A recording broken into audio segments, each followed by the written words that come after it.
ज़मीन पर तमाम लिविंग थिंग्स का वजूद बाय चांस नहीं है।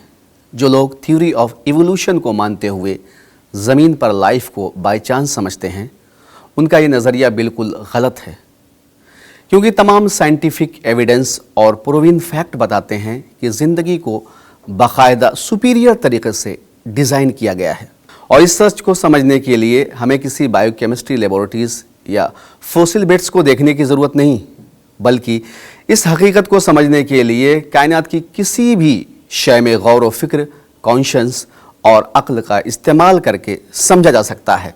परिंदों के जिस्म की बनावट और कम्युनिटीज़ की शक्ल में उनका ज़िंदगी गुजारना, इस बात को समझाने के लिए हम यहाँ परिंदों की ज़िंदगी की कुछ ख़ास बातों की तरफ इशारा कर रहे हैं, जो हमें इस कायनात के खालिक की तरफ रहनुमाई करती हैं। जब हम खुदा की पैदा की हुई मखलूक के बारे में गौर करते हैं तो इस नतीजे तक पहुंच जाते हैं कि इनका कोई ना कोई क्रिएटर है। कुरान ने इस बात को समझाने के लिए परिंदों और जानवरों के जिस्म की खिलकत, उनके जिस्म की बनावट और उनके ज़िंदगी गुजारने के तौर तरीक़े की तरफ भी इंसानी अक्ल को मुतवज्जे किया है। जैसा कि सूरह अनाम आयत नंबर 38 में इरशाद खुदाबंदी होता है, ज़मीन में चलने वाले किसी जानवर और किसी परिंदे को देख लो, ये सब तुम्हारी ही तरह की उम्मतें हैं और हमने इनकी तकदीर की नविश्ते में कोई कसर नहीं छोड़ी है, फिर ये सब अपने रब की तरफ समेटे जाते हैं। इस आयत में कहा जा रहा है कि जानवर और परिंदे भी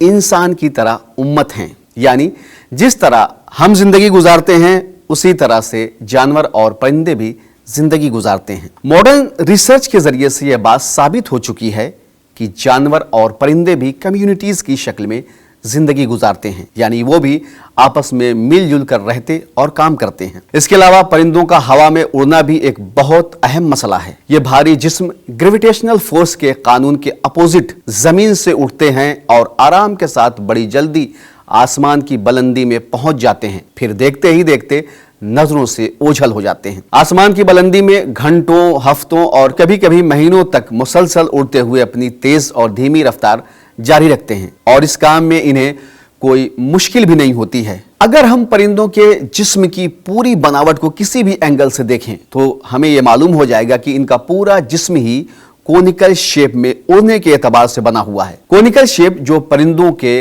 जिस्म पर हवा का दबाव बहुत कम कर देता है। इसके साथ साथ निचली तरफ उनका चौड़ा सीना, सब मिलकर उन्हें हवा में उड़ने के काबिल बनाते हैं। इसके अलावा इनके हल्के फुल्के पर और इन परों की खास बनावट, जिससे एक खास किस्म की ताकत पैदा होती है जो इन्हें ऊपर उठाती है। इसी तरह इनकी दुम की मखसूस बनावट जो इनको दाएं बाएं ऊपर नीचे तेजी से उड़ने में मदद करती है। जिस तरह हवाई जहाज की दुम, इनके देखने की ताकत और दूसरे सेंसेस एक दूसरे से इस तरह से मिले हुए होते हैं जो इनकी परवास को तेज बनाते हैं। इसके अलावा बहुत से काम हैं जो फिजिक्स के उसूल के मुताबिक परिंदों के उड़ने के लिए बहुत असरदार और बेहतर हैं। इन सब बातों को देखा जाए तो मालूम हो जाता है कि इन्हें पैदा करने वाले ने किस कद्र वसी इल्म और कुदरत से काम लिया है, जिन्हें देखने के बाद हम ये कहने पर मजबूर हो जाते हैं कि ये काम किसी अजीम खालिक ने किया है। सूरह नहल में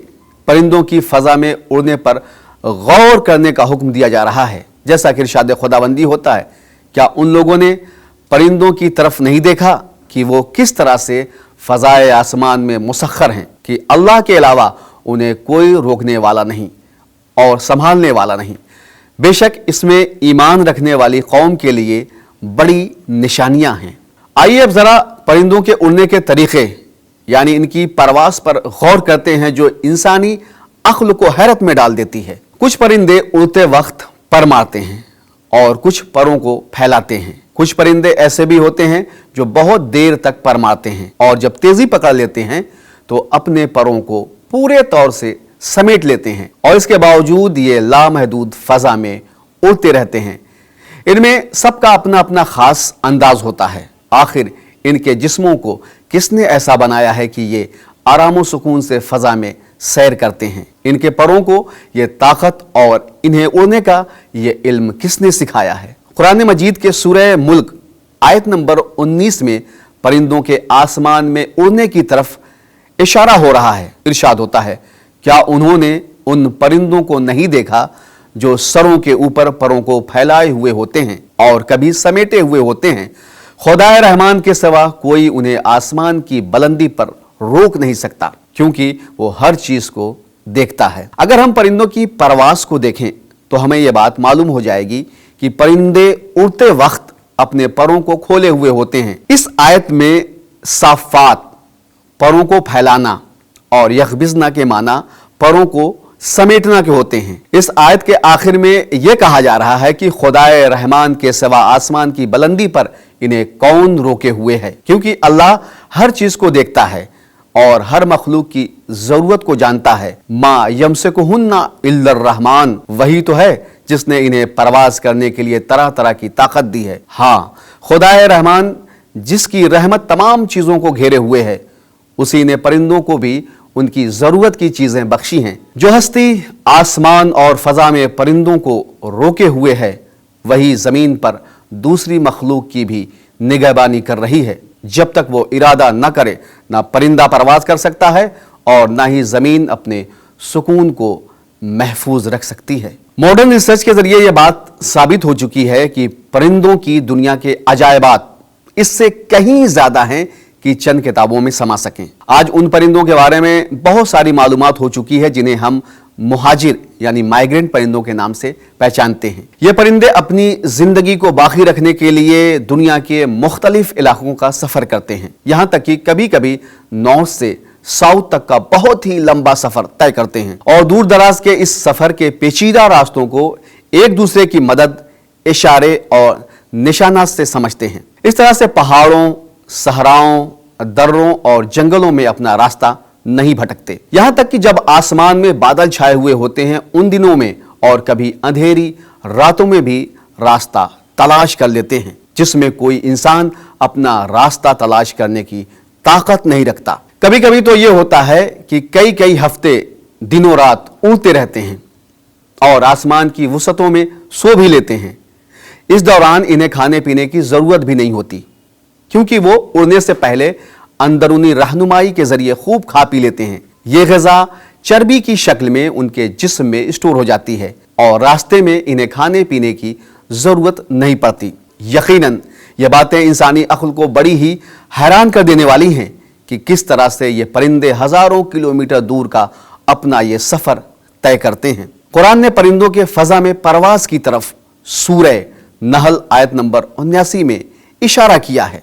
इरशाद खुदाबंदी होता है, क्या उन्होंने परिंदों पर नजर नहीं डाली जो आसमान की फजा में मुसख्खर हैं?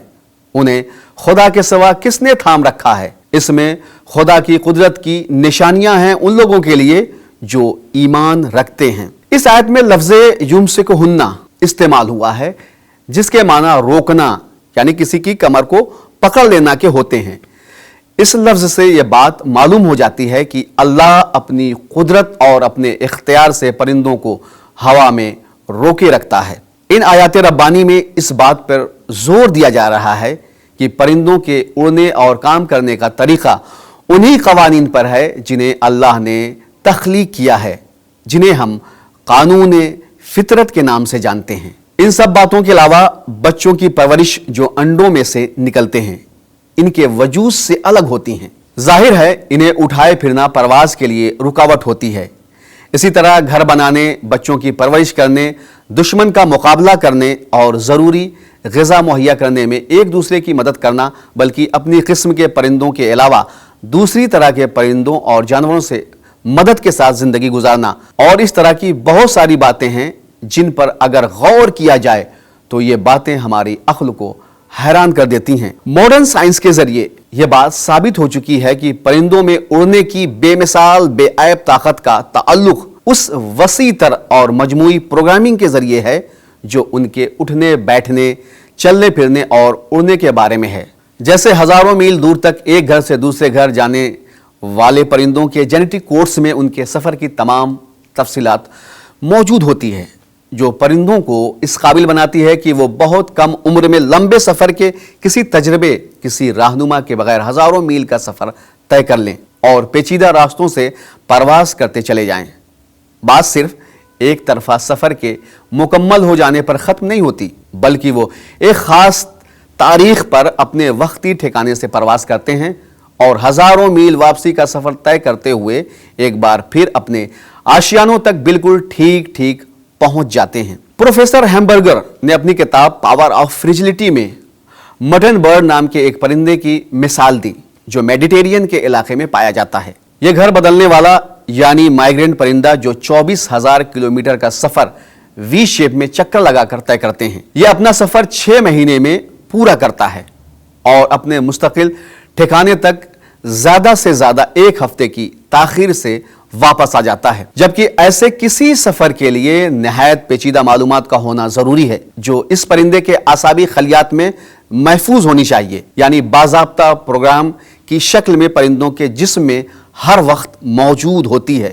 اگر پرندوں میں کوئی پروگرام ہے تو کیا اس سے ظاہر نہیں ہوتا کہ اسے تشکیل دینے والا کوئی پروگرامر بھی یقیناً موجود ہے، جیسا کہ قرآن کہتا ہے، بے شک اس میں غور و فکر کرنے والی قوم کے لیے بڑی نشانیاں ہیں۔ ناظرین، ان تمام باتوں پر اگر غور کیا جائے، یعنی قرآن کی جو آیات ہم نے آپ تک پہنچائی ہیں یا پھر عقل کا استعمال کیا جائے، تو ہم اس نتیجے پر پہنچ جاتے ہیں کہ اس یونیورس کا، اس کائنات کا کوئی نہ کوئی خالق ہے، کوئی نہ کوئی بنانے والا ہے۔ جو لوگ یہ کہتے ہیں کہ یہ کائنات ایکسیڈنٹل وجود میں آئی ہیں، ان کا کہنا سراسر غلط ہے، کیونکہ عقل بھی یہی کہتی ہے اور تمام سائنٹیفک ایویڈنس بھی اس بات پر ثبوت پیش کرتے ہیں کہ کائنات کا کوئی نہ کوئی خالق ہے۔ ناظرین، آج کے اپنے اس پروگرام کو ہم یہیں پہ ختم کرتے ہیں۔ انشاءاللہ آپ سے پھر ملاقات ہوگی، تب تک کے لیے خدا حافظ۔